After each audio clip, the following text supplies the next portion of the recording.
Lecture du livre des Juges.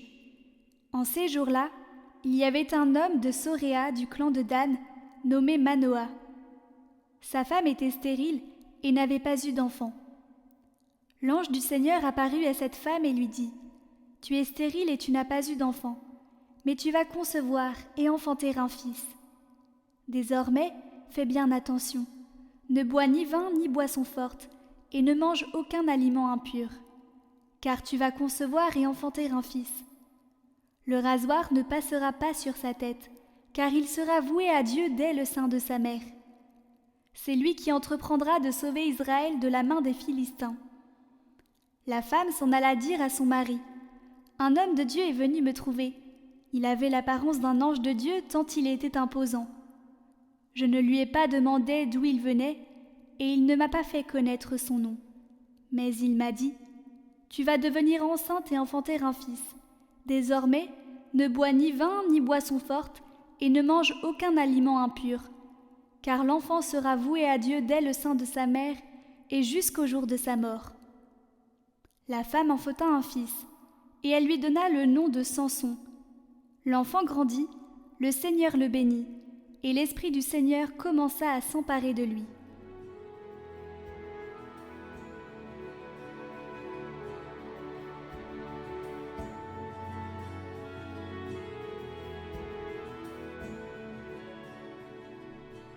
Je n'ai que ta louange à ma bouche, tout le jour ta splendeur. En toi, Seigneur, j'ai mon refuge. Garde-moi d'être humilié pour toujours. Dans ta justice, défends-moi. Libère-moi. Tends l'oreille vers moi et sauve-moi. Sois le rocher qui m'accueille, toujours accessible. Tu as résolu de me sauver. Ma forteresse et mon roc, c'est toi. Seigneur mon Dieu, tu es mon espérance. Toi, mon soutien, dès avant ma naissance. Tu m'as choisi dès le ventre de ma mère. Tu seras ma louange toujours. Je revivrai les exploits du Seigneur en rappelant que ta justice est la seule. Mon Dieu, tu m'as instruit dès ma jeunesse. Jusqu'à présent, j'ai proclamé tes merveilles. Je n'ai que ta louange à ma bouche, tout le jour ta splendeur.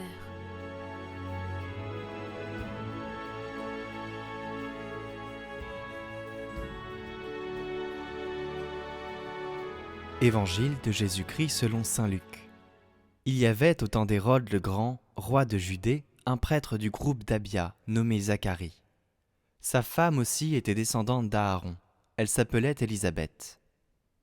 Ils étaient l'un et l'autre des justes devant Dieu. Ils suivaient tous les commandements et les préceptes du Seigneur de façon irréprochable. Ils n'avaient pas d'enfants, car Élisabeth était stérile, et de plus, ils étaient l'un et l'autre avancés en âge.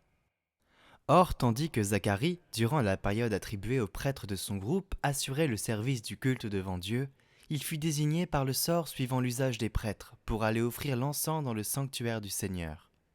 Toute la multitude du peuple était en prière au dehors à l'heure de l'offrande de l'encens.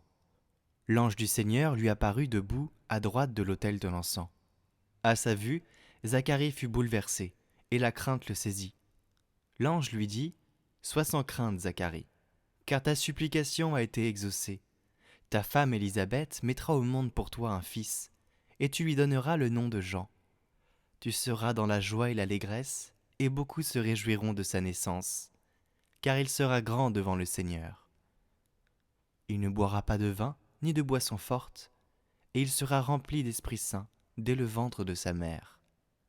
Il fera revenir de nombreux fils d'Israël au Seigneur leur Dieu. Il marchera devant en présence du Seigneur avec l'esprit et la puissance du prophète Élie, pour faire revenir le cœur des pères vers leurs enfants, ramener les rebelles à la sagesse des justes et préparer au Seigneur un peuple bien disposé. » Alors Zacharie dit à l'ange : « Comment vais-je savoir que cela arrivera ? Moi, en effet, je suis un vieillard, et ma femme est avancée en âge. » L'ange lui répondit : « Je suis Gabriel, et je me tiens en présence de Dieu. J'ai été envoyé pour te parler et pour t'annoncer cette bonne nouvelle. Mais voici que tu seras réduit au silence, et jusqu'au jour où cela se réalisera, tu ne pourras plus parler, parce que tu n'as pas cru à mes paroles. » celles-ci s'accompliront en leur temps. Le peuple attendait Zacharie et s'étonnait qu'il s'attarde dans le sanctuaire.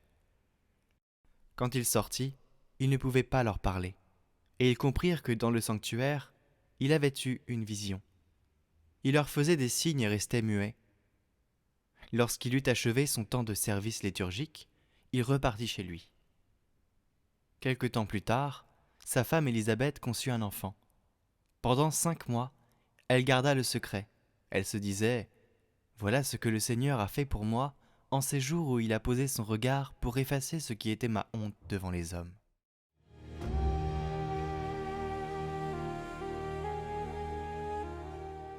Il y a ici un berceau vide. Nous pouvons le regarder. Il peut être un symbole d'espérance, parce que l'enfant y viendra. Il peut être un objet de musée, vide toute la vie. Notre cœur est un berceau. Comment est mon cœur ? Il est vide, toujours vide. Mais il est ouvrir pour recevoir continuellement la vie et donner la vie. Il peut recevoir et être fécond, ou bien ce sera un cœur conservé comme un objet de musée qui n'a jamais été ouvert à la vie, n'a jamais donné la vie.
Sur nous ton esprit, fais briller sur nous ta face, ô Jésus ressuscité, que nos chants te rendent grâce.